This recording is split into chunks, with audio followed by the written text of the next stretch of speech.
पाठ 4 दीवानों की हस्ती। दीवानों की हस्ती शीर्षक कविता भगवती चरण वर्मा द्वारा रचित स्वतंत्रता प्राप्ति से पहले की रचना है। इस कविता में कवि ने राष्ट्र पर बलिदान देने वाले वीरों की मनस्थिति का वर्णन किया है। कविता इस प्रकार है। हम दीवानों की क्या हस्ती है, आज यहाँ कल वहाँ चले। मस्ती का आलम साथ चला, हम धूल उड़ाते जहाँ चले। आए बनकर उल्लास अभी, आंसू बनकर बह चले अभी। सब कहते ही रह गए अरे, तुम कैसे आए कहाँ चले। दीवानों का अर्थ है स्वतंत्रता सेनानी। मस्ती का अर्थ है खुशी। हस्ती का अर्थ है सामर्थ्य। आलम का अर्थ है संसार। उल्लास का अर्थ है प्रसन्नता। प्रसंग इस प्रकार है। प्रस्तुत पद्यांश दीवानों की हस्ती कविता से लिया गया है। इसके रचयिता भगवती चरण वर्मा है। यहाँ कवि ने बताया है कि देश पर मर मिटने वाले वीर बहुत ही मस्तमौला स्वभाव के होते हैं। वे जहाँ भी जाते हैं अपनी वीरता से वातावरण में खुशियाँ ही भर देते हैं। व्याख्या इस प्रकार है। हम दीवानों की क्या हस्ती है, आज यहाँ कल वहाँ चले। कवि बलिदानी वीरों के संबंध में कहता है कि हम तो आज़ादी के दीवाने, हम तो स्वतंत्रता सेनानी हैं। इस देश की महानता के सामने हमारा कोई सामर्थ्य नहीं है। हम तो आज यहाँ हैं और कल न जाने कहाँ होंगे। मस्ती का आलम साथ चला, हम धूल उड़ाते जहाँ चले। लेकिन जिस ओर भी हम कदम बढ़ा देते हैं वहाँ हमारे जोश से खुशी और हर्ष ही छा जाता है। आए बनकर उल्लास अभी, आंसू बनकर बह चले अभी। दीवानों का कहना है कि हमारे आने से हमारे संबंधियों के चेहरों में उल्लास छा जाता है और अचानक जब जाना पड़ जाए तो उनकी खुशियाँ आंसुओं में बदल जाती है। सब कहते ही रह गए अरे, तुम कैसे आए कहाँ चले। उस समय सभी यह कहते हैं कि अभी तो आए थे और अभी ही जा रहे हो। अर्थात ऐसा इसलिए होता है क्योंकि स्वतंत्रता सेनानियों को अंग्रेज सरकार कभी भी कहीं भी गिरफ्तार कर लेती थी। आगे देखिए। किस ओर चले ये मत पूछो, चलना है बस इसलिए चले। जग से उसका कुछ लिए चले, जग को अपना कुछ दिए चले। दो बात कही दो बात सुनी, कुछ हंसे और फिर कुछ रोए। छक्कर सुख दुख के घूंटों को हम एक भाव से पिए चले। छक्कर का अर्थ है जी भरकर। सुख दुख के घूंटों का अर्थ है जीवन के सुख दुख का अनुभव। भाव का अर्थ है रूप। प्रसंग इस प्रकार है। ये पद्यांश भगवती चरण वर्मा द्वारा रचित दीवानों की हस्ती से लिया गया है। कवि इसमें बताना चाहता है कि दीवाने वीरों को कोई निश्चित राह नहीं होती है, लेकिन चाहे सुख या दुख हो सभी को वे समान भाव से ही देखते हैं।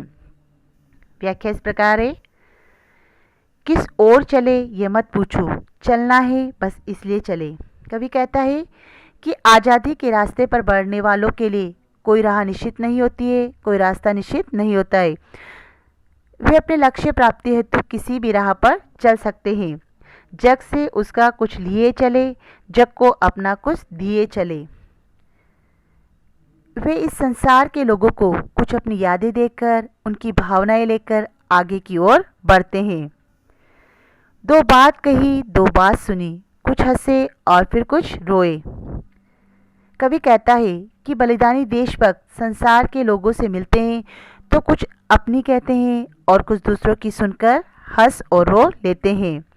छक्कर सुख दुख के घूंटों को हम एक भाव से पिए चले। साथ ही जी भरकर सुख दुख के अनुभवों को सहते हैं, लेकिन चाहे उनके सामने सुख हो या दुख हो सभी को समान भाव से ही देखते हैं, अर्थात समान रूप से ही उसको देखते हैं, अर्थात सुख दुख दोनों ही उनके समान ही मानते हैं। आगे देखिए। हम भीखमंगों की दुनिया में स्वच्छंद लुटाकर प्यार चले। हम एक निशानी सी उर पर ले असफलता का भार चले। अब अपना और पराया क्या, आबाद रहे रुकने वाले। हम स्वयं बंधे थे और स्वयं हम अपने बंधन तोड़ चले। स्वच्छंद का अर्थ होता है बंधन रहित। भीखमंगों का अर्थ होता है भीख मांगने वाले। निशानी का अर्थ होता है पहचान। उर का अर्थ होता है हृदय। पराया का अर्थ होता है दूसरों का। आबाद रहने का अर्थ होता है आबाद रहे, रहना मतलब हंसी खुशी से जीवन बिताना। प्रसंग इस प्रकार है। ये पद्यांश दीवानों की हस्ती कविता से लिया गया है। इसके रचयिता है भगवती चरण वर्मा। इसमें कवि कहता है कि चाहे लोग वीरों को कुछ न दे पाए, लेकिन वे समाज के सभी लोगों के लिए मंगल कामना करते हैं और अपना सब कुछ लुटा देते हैं। व्याख्या इस प्रकार है। हम भीखमंगों की दुनिया में स्वच्छंद लुटाकर प्यार चले। कवि ने संसार को भीख मंगा कहा है, अर्थात भीख मांगने वाला कहा है, क्योंकि संसार का ये स्वभाव है कि वे हमेशा दूसरों से कुछ न कुछ प्राप्त करना चाहता है। किसी को कुछ देना उनके स्वभाव में नहीं है। हम एक निशानी सी उर पर ले असफलता का भार चले, लेकिन बलिदानी वीर सभी को एक रूप से अपना प्रेम लुटाते हैं। उनके हृदय पर एक ही असफलता का चिन्ह है कि अत्यधिक प्रयत्न करने के बावजूद भी वह स्वाधीनता प्राप्त न कर सके। अब अपना और पराया क्या, आबाद रहे रुकने वाले। कवि कहते हैं कि बलिदानी वीर किसी के साथ किसी प्रकार का भेदभाव नहीं करते हैं, अर्थात जाति वर्ग संप्रदाय व धर्म के नाम पर उनके मन में किसी के लिए कोई भेदभाव नहीं होता है। वह चाहते हैं कि उनके बाद भी इस देश के रहने वाले सभी निवासी आबाद रहे, प्रसन्न रहे, अर्थात हंसी खुशी से अपना जीवन बिताए। हम स्वयं बंधे थे और स्वयं हम अपने बंधन तोड़ चले। उनकी इच्छा हमेशा यह रहती है कि हम अपने लिए ये बंधन स्वयं बनाए थे और अब इन बंधनों को तोड़कर हम प्रस्थान कर रहे अर्थात जा रहे हैं, जिससे अन्यत्र रहने वालों को मस्ती और खुशियों का संदेश देते हुए उनके जीवन की खुशियों से भर सके।